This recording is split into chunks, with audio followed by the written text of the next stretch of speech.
Good morning, everyone. This is Ron. It's a little after 11 a.m. Sunday morning. We'll go ahead and get started uh, as we always do. And if you've noticed the value that the questions offer us has really driven the lesson the last few few days, even more so than normal. So uh, basically what all we talked about yesterday was being fed from questions, and we started off on yesterday. It's kind of I'm trying to get better at doing a recap as well. So Wow. okay, I'm as I said, I'm trying to get better at doing recaps. So we started off yesterday looking at darkness and not comprehending the light, looking at it from the perspective of John, and a question that Kathy had. And we talked about darkness not being a bad thing at all. It is whether or not you look at it as wisdom or confusion. It's just even as confusion is wisdom that is not understood. And that led us into talk about the diametrics of how we see things, and without diametrics, without choices, without things that appear to be opposite, there is no such thing as free will. So and so we got into that aspect of it. Uh, we talked about that, which led to looking at the tree of life, or the tree of functionality, and tree of dysfunctionality. Functionality being searching for self, searching for who you really are, and dysfunctionality is just living the life that we live. And again, I put things in my own words, may not be quite the way we said it yesterday. Uh, but dysfunctionality is seeing the world from an external perspective. Nothing is a part of me, and everything happens to me. It happens for it's somebody else's fault, or does not give me opportunity to take responsibility for my life. Uh, so we talked. So that led to us talking about the ebbs and flows of life, those things that you know that give us opportunity to see who we are, those things that give us opportunity to do internal searches, and and one question fed to another. We went to the Lord's inheritance, and we looked at First Samuel. Uh, Talking about being in harmony with self, which we may get to today to look at a little closer. But what does it mean to be on that journey to search for self? And uh, uh, uh, that led into a discussion. Someone asked about sacrifice. I think it was George. Uh, and what we gained from that, I think Sheldon had even talked about this several lessons ago, about not we have this illusion, if you will, and that's my word again, that we're losing something if we pursue truth. We feel we give up something, but we're not giving up anything at all. You are removing all those things that you value to keep you from seeing who you really are. And in doing so, you gain everything. You remove those stumbling blocks, and it gives you a greater knowledge or greater awareness of who you are. So let's see, what else we talked about.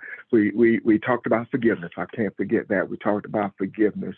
We had a question about forgiveness, and forgiveness came to us from the perspective of looking at the church shooting in Charleston, and what that brought about is it true forgiveness if you have to testify against someone, or how do you do that? Does it mean that you don't want them punished? And so a lot of ground we covered yesterday, and turned out to be an outstanding day. And I probably skipped a lot of stuff, but any questions or comments on anything that I just said, or something that you remember that I forgot to bring up?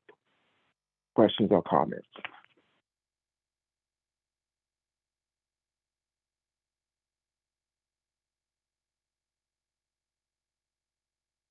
Okay. Well, I'll start off with a question and something that when Pastor was talking about the Lord's inheritance, and we're looking at it from the perspective of First Samuel, I think chapter 10, he talked about being in harmony with yourself. You're not able to be in harmony with others if you can't be in harmony with yourself. And I just wondered if he'd go into that just a little bit more, please.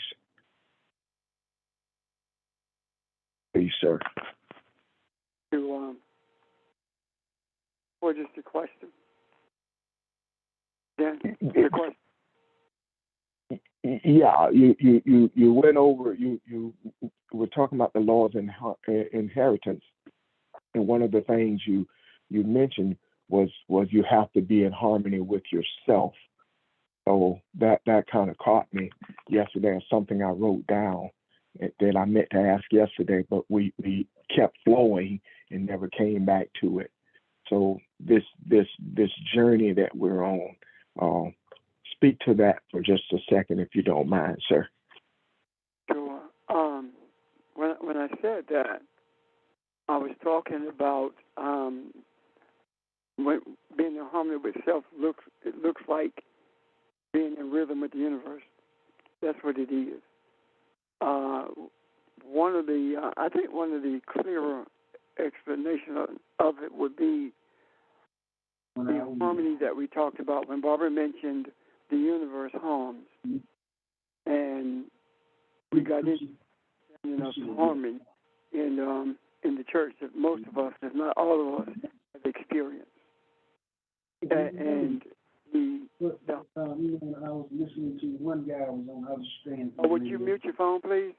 Listen to one guy.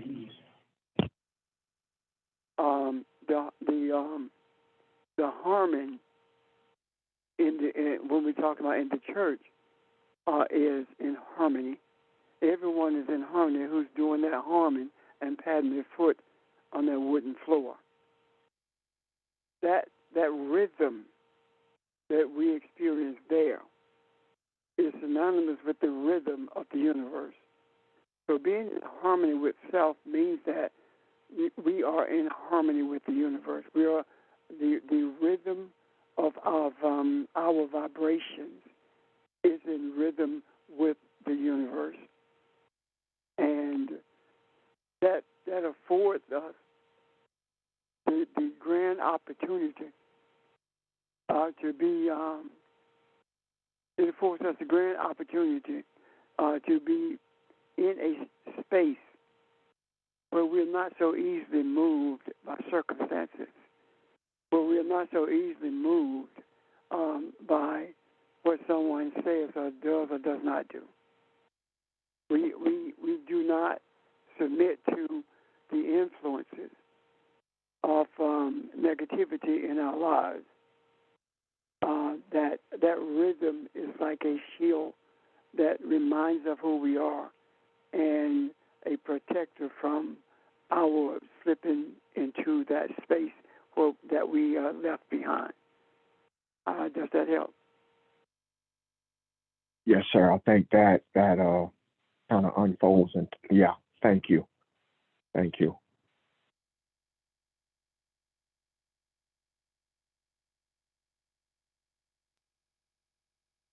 The funny thing is when you talk about the universe humming, I remember having that discussion when I was a little boy,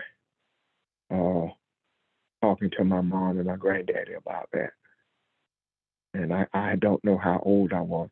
And when Barbara said that science is just seeing that, but I like that it's recognized, and I think, again, I think the spirituality that is increasing in the earth because of studies like this helps that. But it just reminded me of that when we were discussing it yesterday.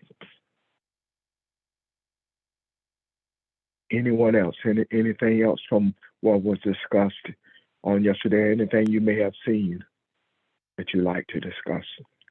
Good morning. This is Vermel. Good morning. morning. I'd like a little more insight to the meditation in this sense. I'd asked a question about when you're meditating, you're not asking for yourself, you're asking for humanity.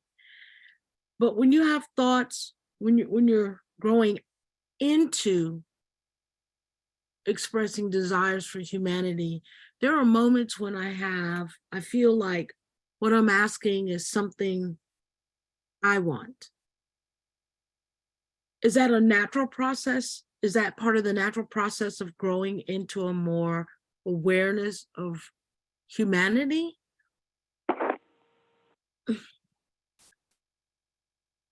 I'm not quite sure I'm forming the question the way I want to ask it, but that's kind of what I want to ask. Like, will I grow out of that? Meditation, Hmm. from my perspective, Okay. meditation is not asking for anything. Okay. It's desiring to receive and release everything. So what do I mean by that? The meditative state opens you up. And when you're open for release and receiving. 99% of the times you're not aware of what you are receiving, neither are you totally aware of what you are releasing. If we look at meditation from the way we have been taught prayer is supposed to be, then it is about asking for something for you or for someone close to you. When we are in that state of meditation, our minds are disengaged in terms of in terms of processing. The only engagement that our minds are to have during the state of meditation is allowing everything to flow through it with nothing lingering, with us not focusing on anything that's flowing through it, simply letting it flow. So that in itself is a difference.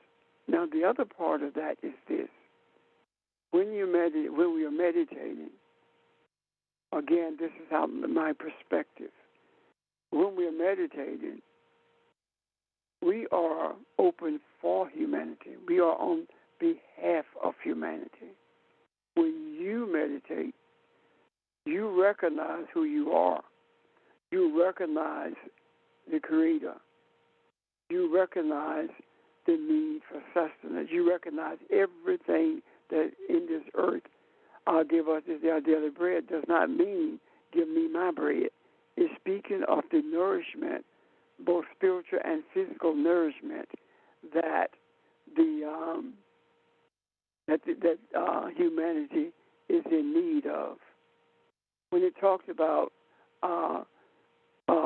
forgive those who are trespassed against you, all these trespasses that we are forgiven are not just for us, but they are for humanity as well. When we talk about forgiving people for racism, we are doing it on behalf of humanity.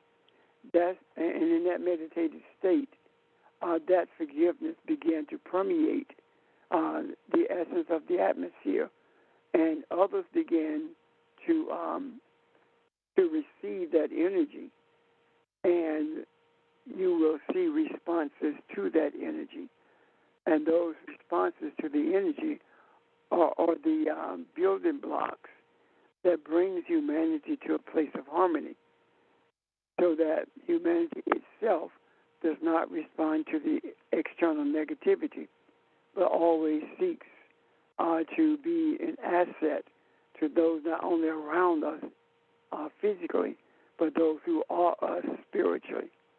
And everyone is me, and I am everyone.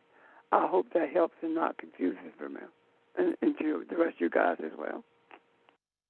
It really does help, and I appreciate that. Thank you, everyone. Thank you.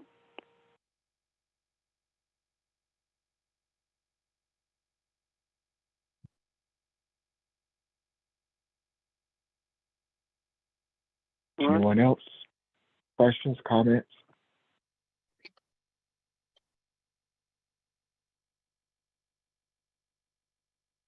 Okay. On yesterday afternoon, Pastor sent an article that he found on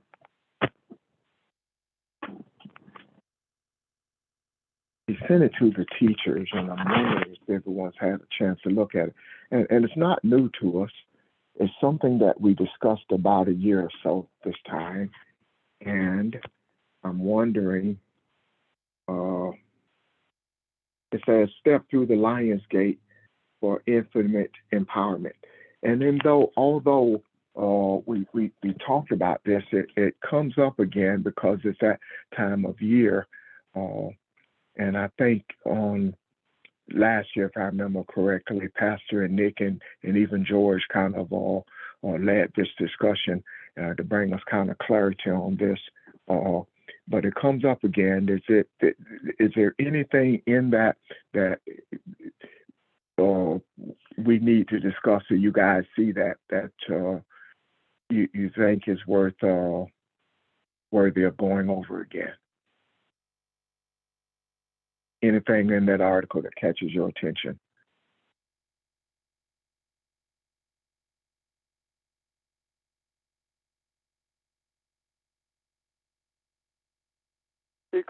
What caught my attention more than anything else in that article is when it spoke to harmony. I don't have that section of it pulled up, but if you do, would you read it, Ron? Just that section. The section that got my attention, I think we're talking about the same section. It's called Infinity 8, which is the second main section in the article. It says the Lion's Gate is a maximum power on the 8th day of the 8th month, activating the energetic power of 8-8. In numerology, 8 embodies balance, equalization in and across all realms. 8 brings shifts and changes that lead to harmony and alignment. When under influence of 8, being willing to let go of things that tip the scale out of balance is a key to success and peace. Far-reaching ideas, achievements, financial security, leadership, organizations, and ambitions are expressions of the number 8 vibration. That to me kind of summed up a lot of what we talked about yesterday. Talking about removing the stumbling blocks and talking about balance, the key to success and peace. The infinity symbol is an 8 on its side, representing limitless power and infinite mortality. It is a symbol that flows forever without end. It encompasses going in and out in continuous cycles within cycles. That reminded me of the ebbs and flows that Barb talked about as well. Holding the same shape by our DNA structure and storing code that we can access, especially at times the Lion Gate opens. So it makes these dates. It talks about we're in the middle of that now. I think this started on July 26th all the way through August 12th. But is that the section you were thinking about, Pastor? Is there something that jumped out there at you? Yes, it is the section I was thinking about.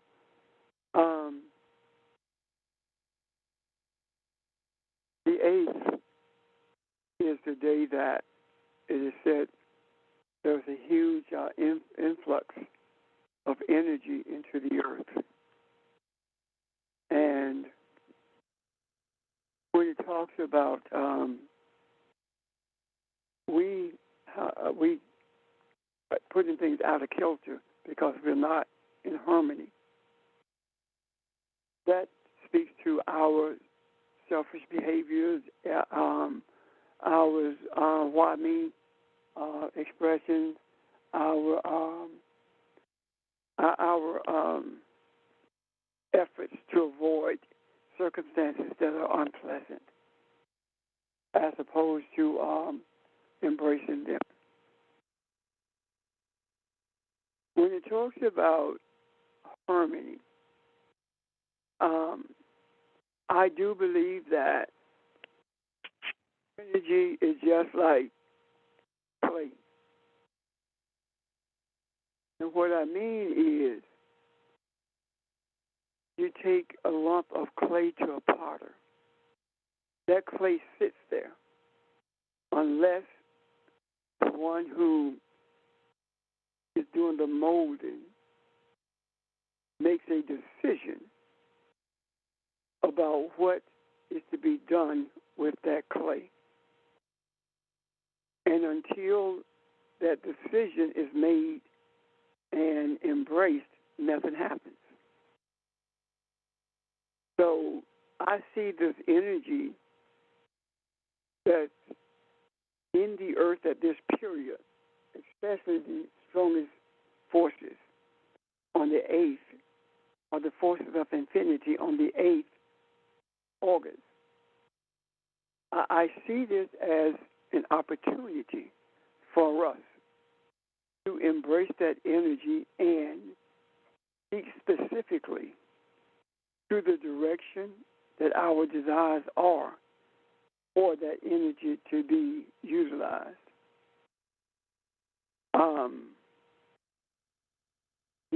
The energy that we have access to is always there for us to utilize on behalf of humanity. I dismiss the material aspects of it, where it only impacts individuals, and embrace the spiritual essence of it and desire for it to impact humanity. And the desired impact on humanity is for humanity to be in harmony.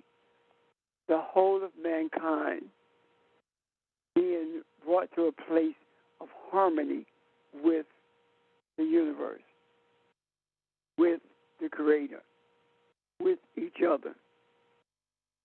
Do I think that every individual is going to embrace this? No, I do not. However, that is the desire being expressed. And with that expressed desire, I see this energy force as giving us an opportunity to embrace it for the empowerment of humanity being brought to a place of unicity, a place of oneness, a place of harmony, when everyone sees everyone as themselves. I speak in these terms because I do understand. It's one thing to mentally embrace it or to embrace it in your soul. However, it is a totally different thing to verbalize it.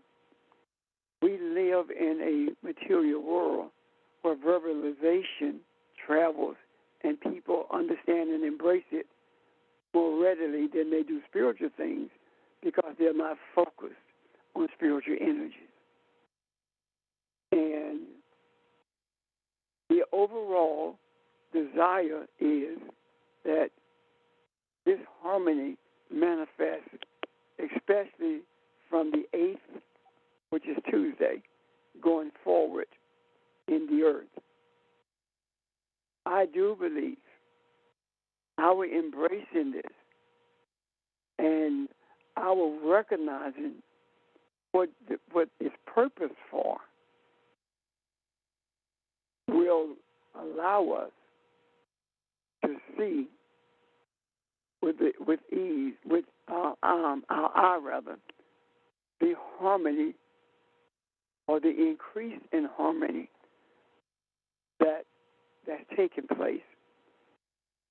The 8th puts a magnifying glass on all of the harmony that we have been desiring and in enlarges it to the extent that is more clearly seen.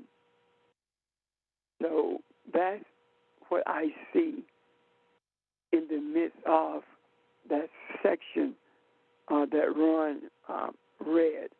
And again, I dismiss all of the material additions to that in favor of the spiritual, because the spiritual impacts everyone. The prosperity, the wealth, all that impacts individuals as opposed to everyone.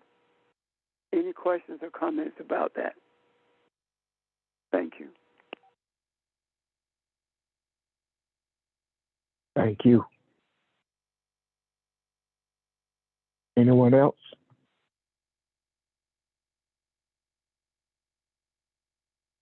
As we know, we've talked about before, nothing's a coincidence. So this comes back to us for a reason.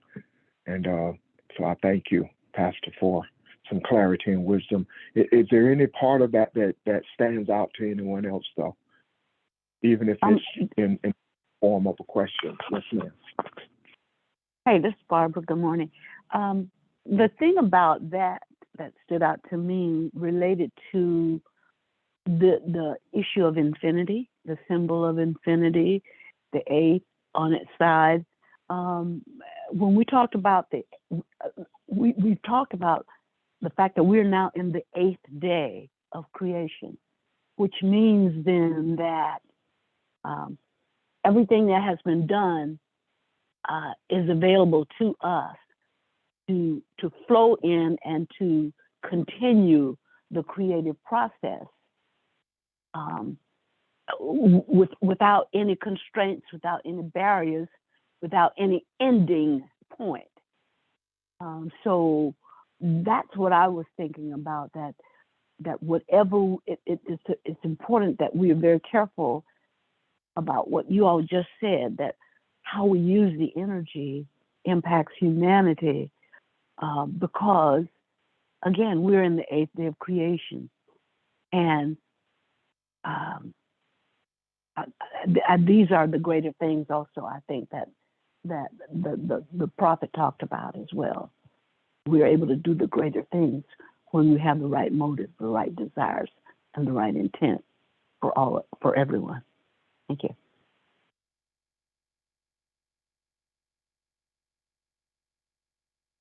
That's a very good point. If I'm understanding what you're saying, because according to the article, the portal closes on the 12th of the month. And from what you just described, those that have the right intent, the right desires, this energy is not only still available, it still flows at its peak, at its strength. So recognizing that infinity and the eighth day of creation opens that up even more and kind of makes that available to us. I like that. Thank you. Anyone else?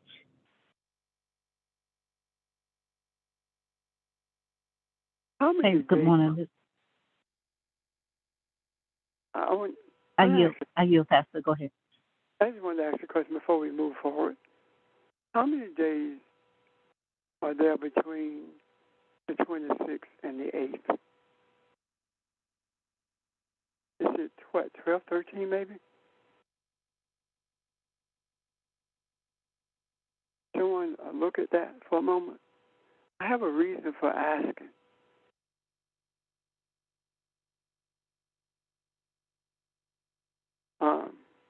Is it 14? How many did you count? I don't know.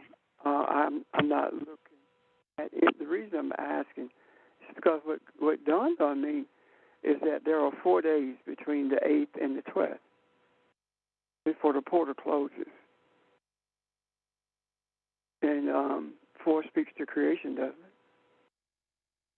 Among other things, of course, but that's one of the things that 4 the number 4 speaks to. So at the peak of the power to the time the gate closes, we are given an opportunity to create. Now, keep in mind that the opportunity to create is afforded to everyone. And if the righteous does not use that period to create at its peak, then surely others would do it without even knowing it. They would bring things into existence without even recognizing the energy forces that are empowering them to do that. By the way, the gate closes on my birthday. If I could keep it open, I would. I'm done. Hey, Pastor, you said from the 8th to the 22nd, right? No. I said from the 26th of July to the 8th Oh, of August. That's what I was asking. okay. Thank you, sir. But anyway, while that's been, there's someone looking at it, Jackie, what's your question? That's 18 days. 18 days. Okay, thank you. That's 9. And the 4 days after. So we have what? A total of what? 18, 22 days, which is 4, right? So it's a period of, it's a creative period, is it not? I get Yep. 14 days when I count, though. I might 26 be minus doing 8. something. But Okay. there's Yeah, my, it's talking about 18 also. my point is this. However many days it is, when those days are looked at through numerology, then we see a clearer picture of the purpose or the actions that can be taken during that period of time. What's available. Does that make sense? What is 9? Does anybody know right offhand? Yeah, Ron, if I may, we heard the word, we heard the number 18, and 1 plus 8 is 9, but the spiritual meaning of 9 is the number of cosmic consciousness. It's a spiritual doorway to awakening of the higher self, to the alignment of all that is, was, and ever will be. It says that the spiritual blessing of number 9 opens one to a higher awareness of self and purpose. The divine purpose reveals itself to you as you pass through this doorway. You have wanted to know your individual unique purpose and are ready in your mind, body, spirit to embrace it and follow your higher calling to be and to teach the ways and the path of enlightenment. That's what I'm reading in reference to the spiritual meaning of 9. I'm done. Thank you, George. Thank you. Thank you.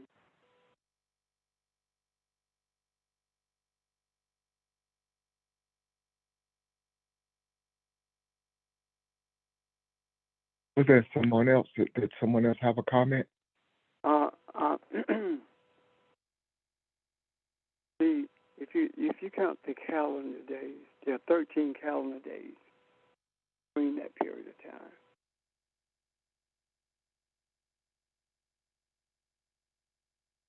The 13 calendar days between that period of time.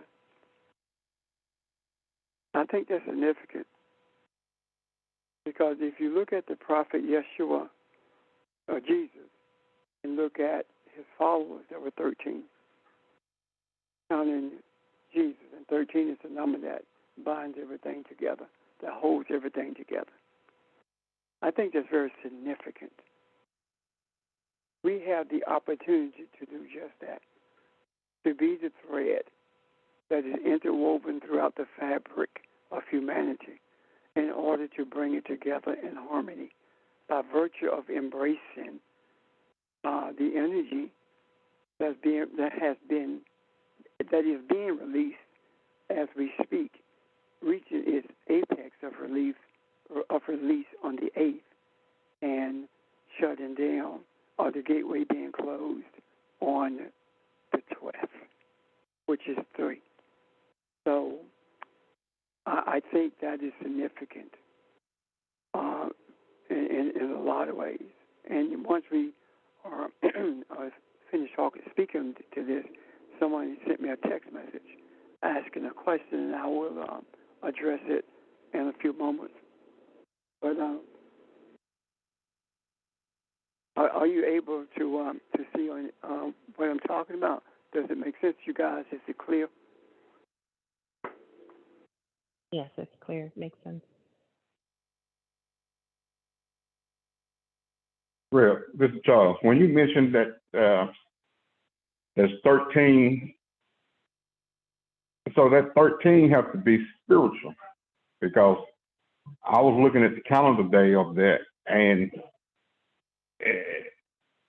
so that 13 has to be spiritual. There's something about that being spiritual. Yeah, it is. That's what I'm saying. When I say that there were 12 disciples and Jesus, that's 13. So what did Jesus come to do? To rightly interpret the law. What are our efforts?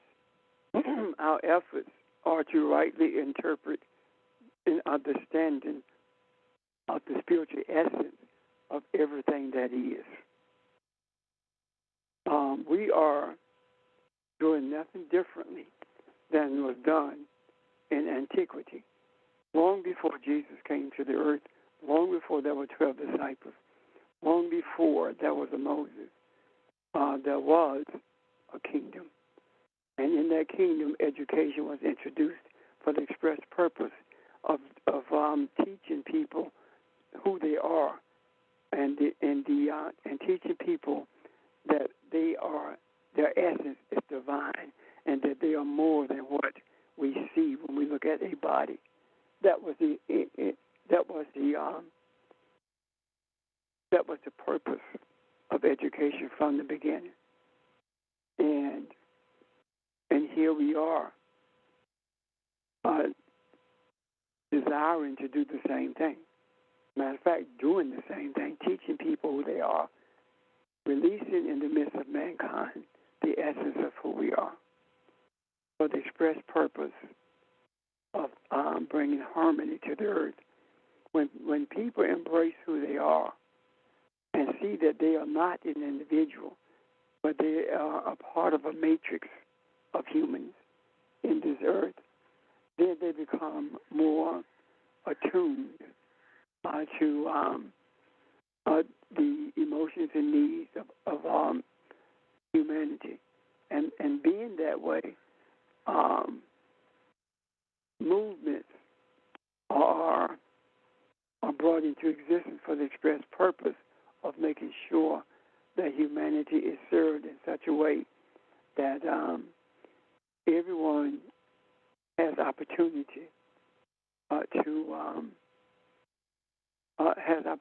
to live a life free of all the isms that we have been inundated with. So yes, it is indeed spiritual, but also important also is that if we look at the 13 days from the 26th to the 8th, that's 4.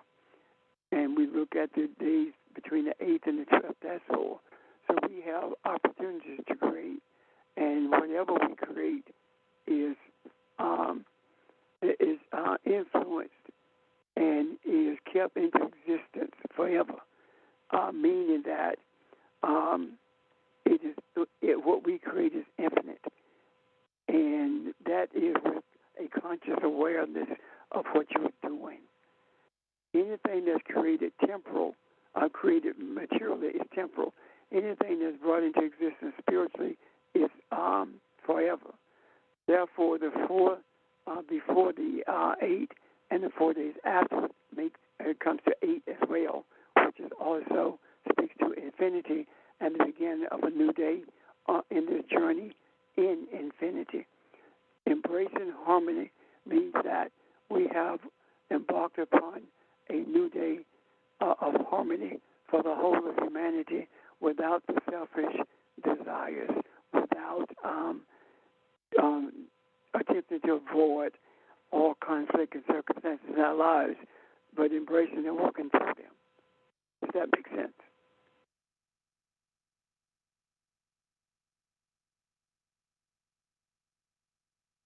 flow. It does. It does make sense. Yes, it does. Are there any questions about that or comments before I read this question? Because it's still on the same subject.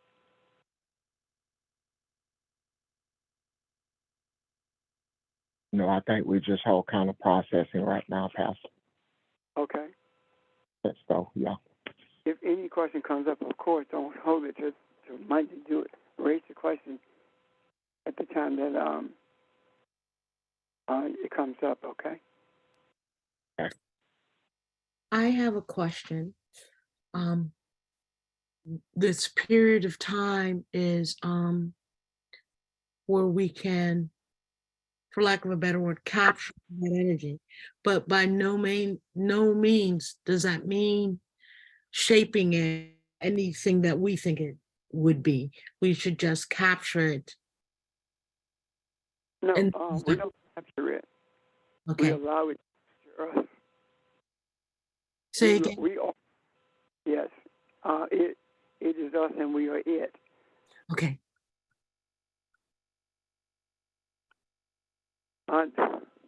The direction of the energy is predicated on your desires. And as I said before, the energy is present. Opportunity to use it in a material way is available. But the most dominant way to use it is to influence and to enhance the existence of humanity in this earth. See, let me answer this question. I'll come back to this. Yes, 8 is significant because this is a period. It says, the question was, is 8th month and 8th day significant? Yes, that's why it's called the Lions Gate 8/8. 8 is significant because of what Barbara talked about earlier about the 8 line on the side represents infinity. But also 8 and 8 is 16, and 6 and 1 is 7. So this is an opportunity for men, for mankind, for humanity to embrace this energy for the benefit of humanity. Up to this point, without knowing it, all energies have been used for selfish reasons, and we have allowed them to dominate because we did not understand the nature of the energy itself, plus the nature of righteousness as an energy force. And now that we are beginning to see the significance of this energy force, then what we are beginning to embrace as well is the dominance that we have in dominating the earth, the dominance. And that's those two words are purposely used together. We have that says that we have the opportunity and the wherewithal to be the overpowering righteous force in the earth for the benefit of humanity, as opposed to for a certain group of people or a certain person, an individual. Does that make sense?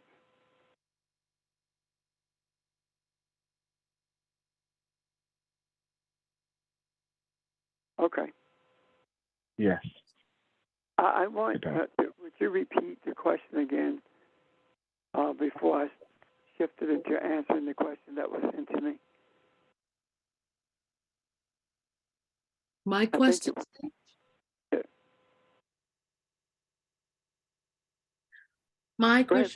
My question was about these days capturing the energy, but you said it's not a capture. We are the energy. Yes, and that triggered what I was about to say prior to the shift. Thank you. We are the energy. Note this, please, that we have never, ever been separated from each other. Neither have we ever been separated from the Creator. We have always been one with the universe.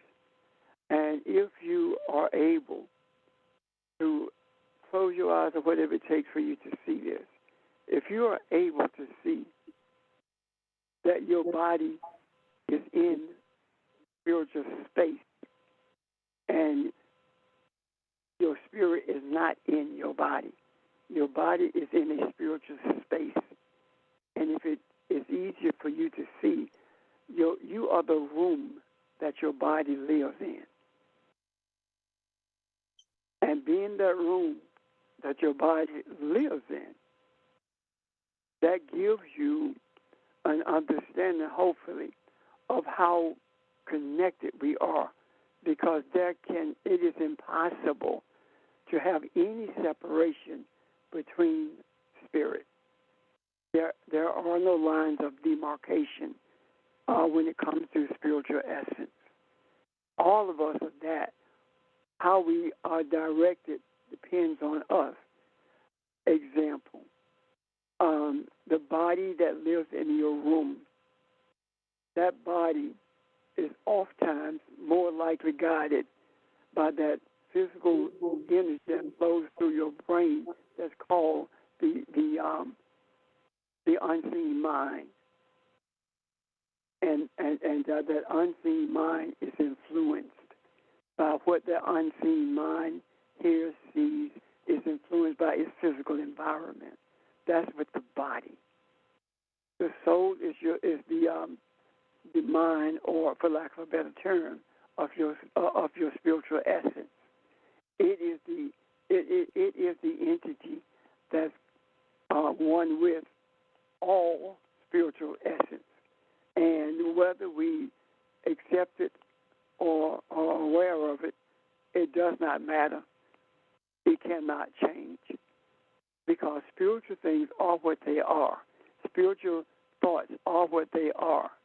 It's the material thoughts that we must have righteous dominance over in order for us to create an environment as above, so is below. However, that environment must be created by you in your body essence. Hear me clearly.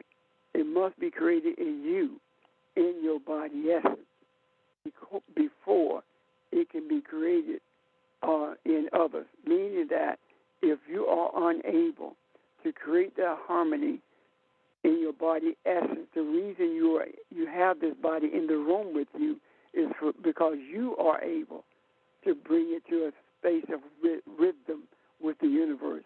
And when you do that, now you, not your body, you send out vibrations throughout the spiritual realm. And I use realm very loosely, because everything is the realm of the spirit.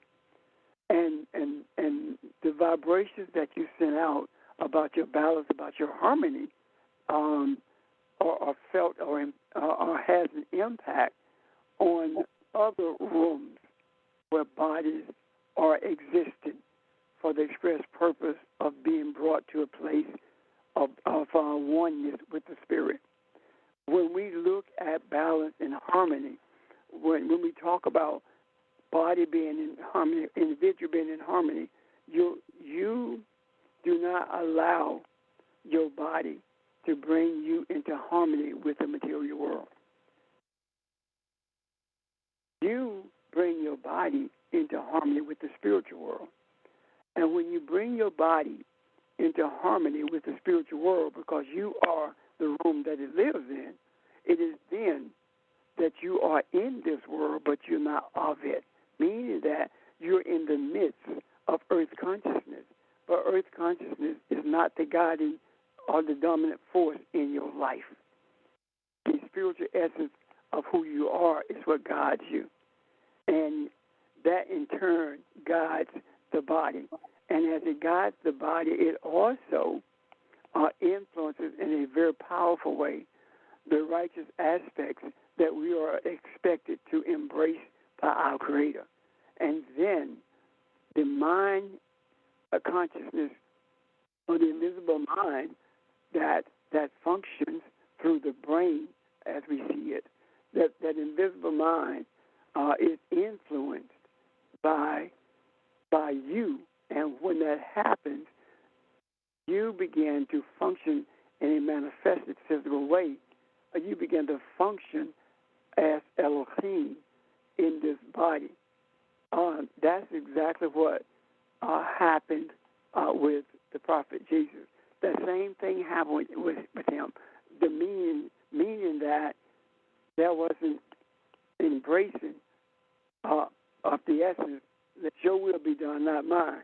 There was an embracing of the essence of that body mind guided Jesus to the place where he was able not only to hear consistently from the voice of the voice of Abuna universe, meaning that he was constantly in rhythm with it, so that he could easily be expressive of the principles of the Creator, or the principles from which we were created, so that we could bring into existence in every room in this earth,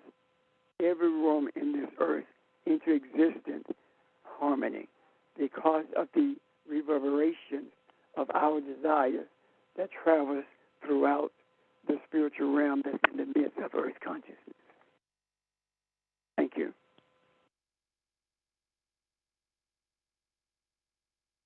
And I guess, Pastor, you touched on a lot of what I meant when I asked the question, because you said that yesterday and it kind of hit me. And I'll speak from my perspective. When I think about the harmony, it's at times my mind will try to show me that I'm not there. And what I see in that is it's not always just the material things, it's the ebbs and flows that we talked about. You can be caught up in that, and your mind takes you someplace and tells you you're not ready for this, or you're not at that place. But you mentioned that when you talk about the meditation part, you come back to that. When you center yourself by coming to the present, the here and now, because that is what overpowers the mind and moves the mind out of the way. I won't say overpower, but or takes away the power of the mind. And you'll see that you haven't moved off center at all, but sometimes it feels like I'm having a rocky day. And that may not be the case, because as we were talking about earlier, you do go through these ebbs and flows. You do go through these periods of confusion, I guess, for lack of a better term, that seems to kind of influence your mood or you know, show you where you are. So anyway, I just, at the time when we're looking at this energy that we're talking about, I just thought clarity on that would be beneficial. So thank you. I hope I made sense and didn't sound like I was rambling. Oh, thank you. You weren't. So, Pastor Ryan, this is Charles again. So the thing, it seems like he wants you to take on the spiritual thing more than the illusional thing, because the illusional things here, he knows that, you know, you need them to keep the body, but he wants you to be more spiritual than wanting earthly things. You understand what I'm trying to say? May I respond to that? Yes, sir. And before you respond, Pastor, my question is, who is he? That was part of my response. It's not he who wants us, it's we. It is the essence of who we are, who have the same desires as our Creator does. And these things we don't need this physical realm to exist. The physical realm needs us for it to exist. The bread that I eat, you know not of, meaning that the nutrition that enhances the power of my body to be able to function does not come from the sustenance that you think it does. The power for my existence it has always been in existence because it is spiritual. And most of us, I think, can speak of an experience, especially those who've taught for years, that there is a difference when you first, when you're teaching or when you are engaged in an in-depth conversation about spirituality. There's a period in between that where your body does not even feel hunger at all. Even if you were experiencing hunger in a physical way prior to the discussion or the opportunity to bring understanding by teaching. Is that the response, Barbara and Charles both? Can you see that response? Would you like to add something to that, or are there questions about it?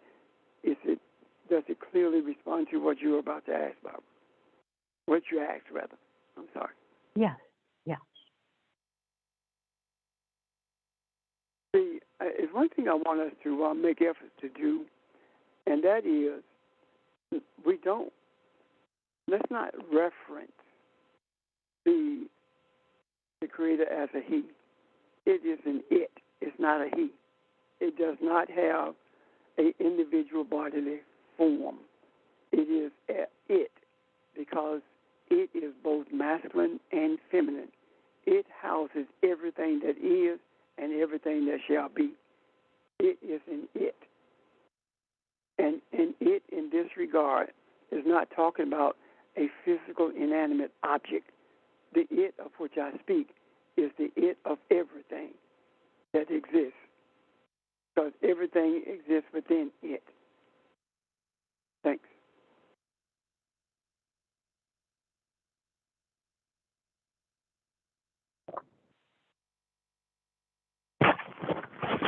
Okay, questions or comments, anyone?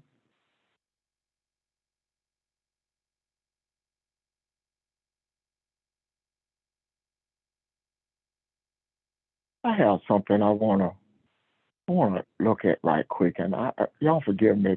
I've been looking at this for a minute, and I'm like, is this?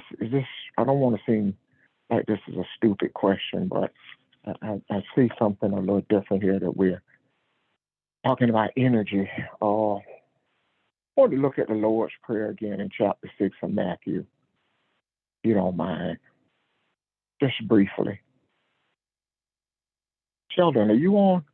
Because I know you talked about these verses. Hey, Ron, would you hold 1 second, please? Yes, sir. Jackie, did that properly respond to your question?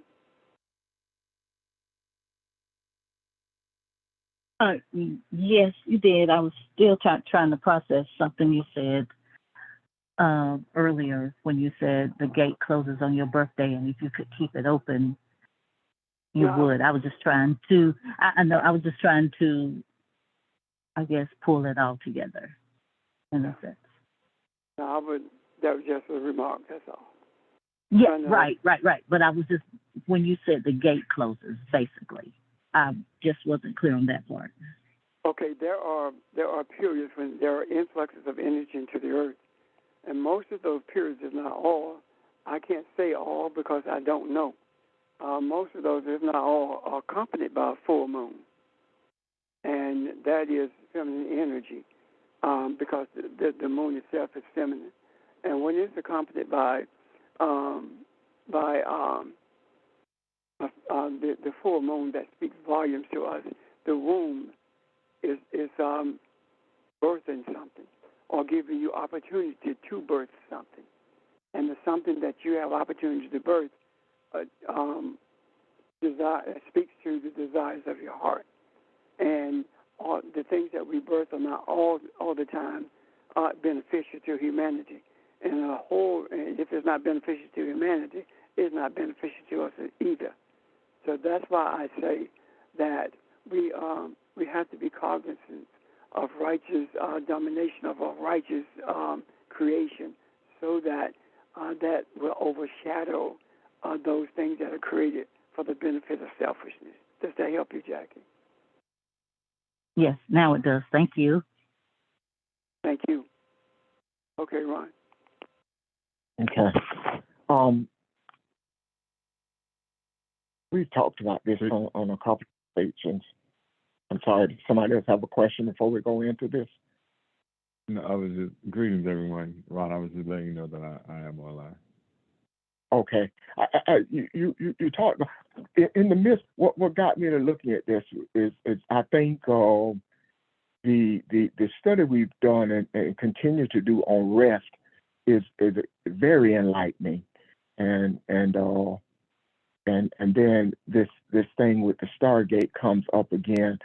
Again, I don't think anything is coincidental, and it made me look at this again, and I just wanted your input on it as we talk about this, because we're not in the same place when we looked at it before. So hopefully we can glean something more from it. But I'm starting in verse 9. It says, "Our Father who art in heaven." Yes, ma'am. I'm sorry. I don't think you heard me before. Okay. I have a question before we move on to that. I'm sorry. I'm sorry. Yes, That's all right. no, ma'am. That's all right. I don't think you heard me. I don't know what was happening, but I don't think anybody heard me. Anyway, but my question is regarding the this article talks a lot about the solar plexus chakra. Can anybody elaborate on that? Because I mean, I did a little bit of looking, and I know it's a solar plexus chakra is associated with let me see what I was reading. It's associated with inner confidence and self-esteem, and being able to assert your true self. And I just think that's a really important point for us to understand about all of this. But can somebody elaborate on that a little more, who understands chakras more than I do?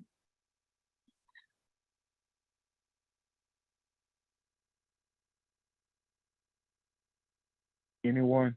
I think the last time we went into this, Nick went into it for us. I can't remember if Nick and Sheldon or Nick and Pastor, but went into it. The one thing I remember reading from it, because I looked at it too, Audrey, it talks about this is where we get our gut feeling from, that intuitiveness, that inner part that comes from your gut, that feeling. So that was what I pulled from it. But I'm like you. I know it's saying a whole lot more than that. So can anybody else elaborate further for us, please? I kind of feel like it's an important point, because if we don't, I think it's connected to us understanding who we are. And if we don't understand who we are, then maybe perhaps we won't have access to this energy flow.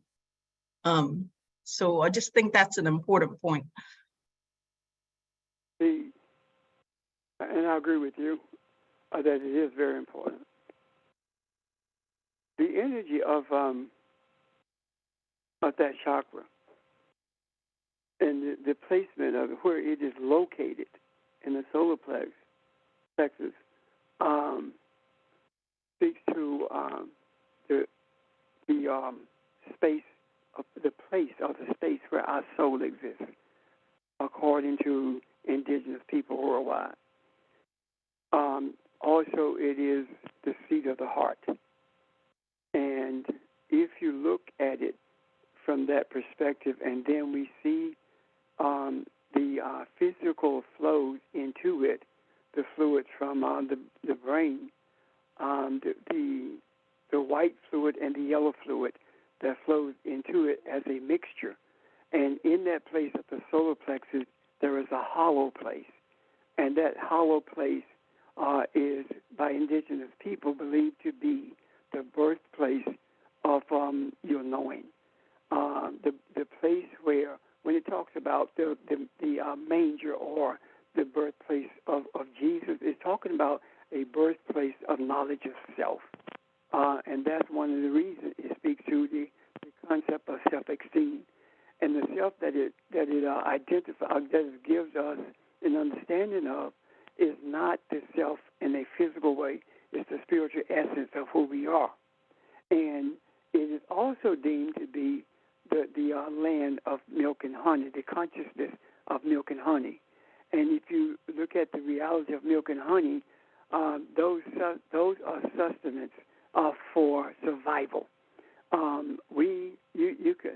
Milk and honey is the nutrition that can keep the body alive. So if you look at that from a spiritual perspective, excuse me, there is a constant influx into this to the solar plexus of life energy, and that life energy always is there unless we are entertaining, embracing, acting out negativity, and it's at that point that that space becomes silent, and that's one of the reasons we have such a struggle trying to understand the why me's and trying to understand religion itself, is because it is not receiving from the pineal gland. It's not receiving the life energy that it needs to function, not to survive, but to function. The moment that we release from our earthly consciousness in terms of thought about how things were created and what they are and who we are, it is at that point that functionality returns to this space, this space of the soul, and it begins to guide us on a journey of self-awareness, for lack of a better term. And this journey of self-awareness makes us aware that we are a spiritual beings. We are spiritual houses that the body lives in, and that we are the force to be reckoned with in terms of bringing balance to the earth and to ourselves at the same time. And that we have the ability to reshape the earth consciousness. Yet it cannot be done unless we do it from the depths of our soul. Now, the negativity also creates a dysfunction in the flow. It causes the flow back to the brain to be slowed, and it is difficult. It's a difficult journey for that flow to get back to the brain. If we are open to spiritual things, that is, there is a constant ebb and flow from the pineal downward, I think it's adrenaline, downward and back up the spine, meaning that what's going back to our minds are the concepts and understandings of the wisdom of the soul itself. Anything below that we have control over, and it controls our procreation, whether it's going to be validated by spirituality or invalidated by selfish desires and selfish pleasures. All of this is involved within the spaces of the solar plexus because of the flow, the understanding of that flow of fluids from the pituitary gland. I can't think of which other gland it is, but it's two glands from which it flows. One flows yellow, which is honey, and the other flows white, which is milk. I hope that's not confusing. Or does that help, Audrey? So I know someone else probably sees this as well. Yeah, I mean, it makes a lot of sense because the Bible always talks about the land of milk, getting to the land of milk and honey. If that's where we should be, then it entails really understanding ourselves, who we are, so that we apply that energy properly. Anyway, thank you. You're welcome. And think about it. There are only two people who went there, Joshua and Caleb. What does that mean? It's not a question of how many people go there. The question is what you're going to do with it when you get there. I'm done. Hey, Pastor Kathy, have a question or a comment? Can you hear me? Yes. Speak a little bit louder. Okay, my question is, because I'm remembering many years ago, when we first started on this journey, I think it was Luciferase that we were looking at that outlined the body of man and these energy centers in man. So my question is, first of all, is it not that we have more than one chakra in our body? And as far as the solar plex that you described in this article, he was talking about it being like 4 inches above the navel, the solar plex chakra that he was speaking of. So my question is, when we talk about knowing, I've heard people say, I just knew it, I could feel it in the pit of my stomach. And usually, when I think about the times I've had that in the pit of my stomach experience, it was usually something that I was about to dread happening. And I'm learning now that, you know, just knowing means knowing, and it's not dreading anything because it's all part of the journey. But my question is, is there not more than one chakra in the body, energy center, and also the solar plex? Is it always just located in the heart area, or is it like you said, is there one also 3 inches above the navel that also helps us with energy flows as well? Because are not all chakras related to energy flows? All chakras are in all chakras. There are more than one chakra in the body, yes. And all chakras are not connected. They are in centers of energy, and they are the guiding forces, the guiding spiritual forces in the midst of humanity. And when you say, is it always in that area that the guide in the article describes? Yes, it is. It doesn't move. What we call the heart is a physical entity that pumps blood. But in the indigenous people who understand spirituality, what they've always believed, regardless of where you are, is that the heart source is in the midst of your stomach, that solar plex. That's where it is. And in that space of the solar plex, that is where we begin to become self-aware, or aware of who we are. And as we travel as the journey, we move from one energy source to the other, or one energy, center to another. And that means that we're moving up the chakras, the Kundalini. We're moving up the chakras until we get to the crown. And the crown is where the pineal gland is, or the crown is the space where we are able to function as spiritual entities in this world, but not guided by it.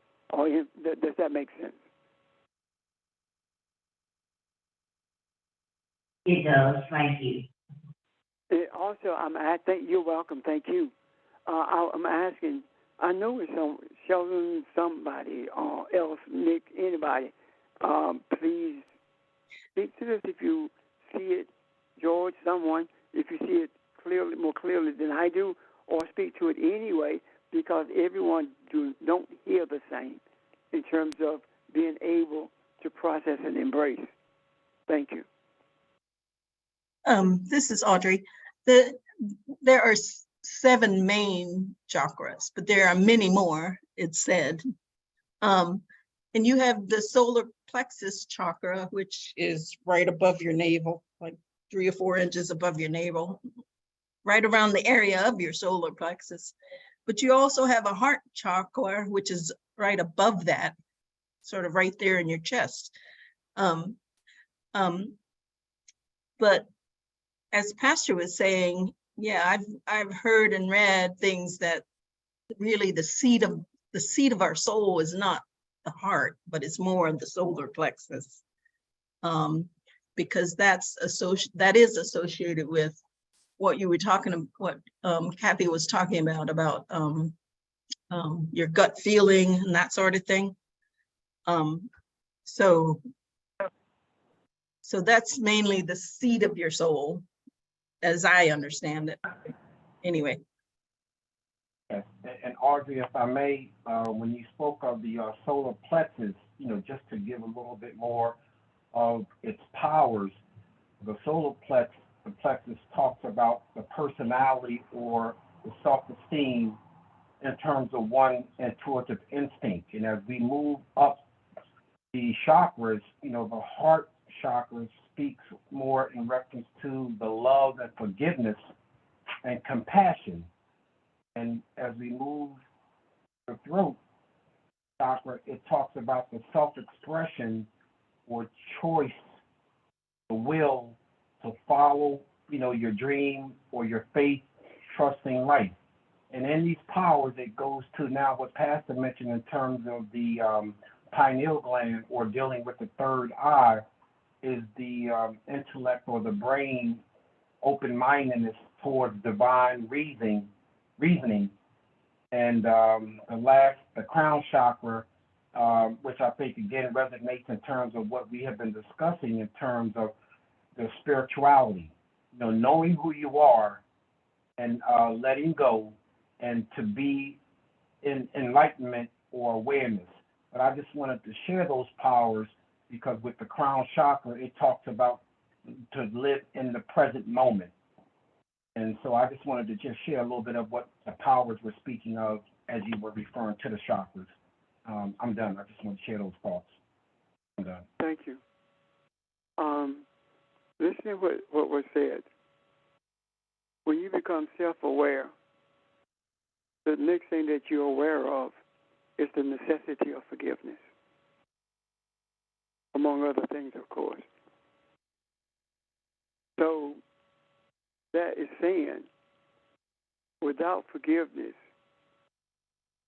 you cannot continue this journey in search of the essence of your being and the understanding of spirituality. You have to constantly be in a state of forgiveness. Thank you.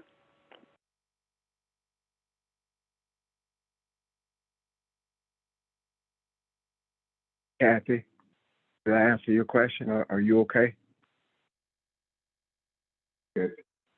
I am. I'm still looking at, and this is just a personal journey for me. I'm still looking at the secret and the chakras and what we were looking at, like I said, a long time ago, and how all that ties together.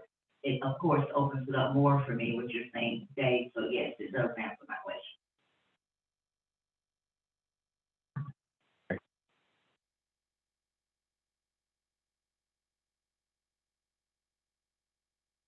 You get that, Ron? Yes, sir. I'm just trying to see what I feel here. We don't want to overwhelm anybody. Just I'm trying to feel if we had a good stopping point, or if you guys want to continue. Just trying to. What do you think? We've talked about a lot here already.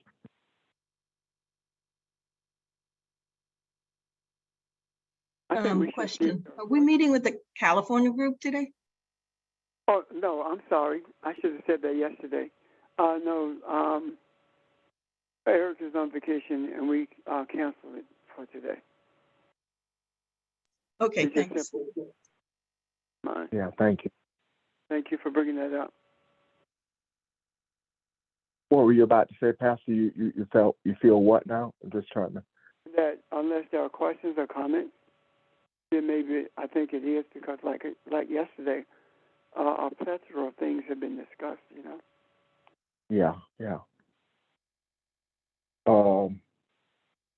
Good discussion. Where are we, guys? It's just clear, especially the latter part when we started talking about energy fields and chakras. Is this clear to us? Does it make sense? But other than that, we can a good place to pause. I don't want to pause if there are any questions or this portion is not clear to us. Anyone?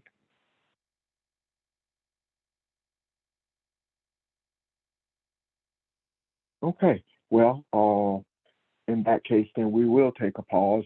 And again, you are invited, please, to send us questions via text or call it, leave a question, however you want to do it. And we'll try our best to answer them when we convene again, okay? So a lot has been said. Let's do what we do. In the meantime, have a great day, the rest of your weekend, and thanks again, okay? Thank you. Thank you, everyone. Thank Thank you. you, Ron. Thanks, everybody.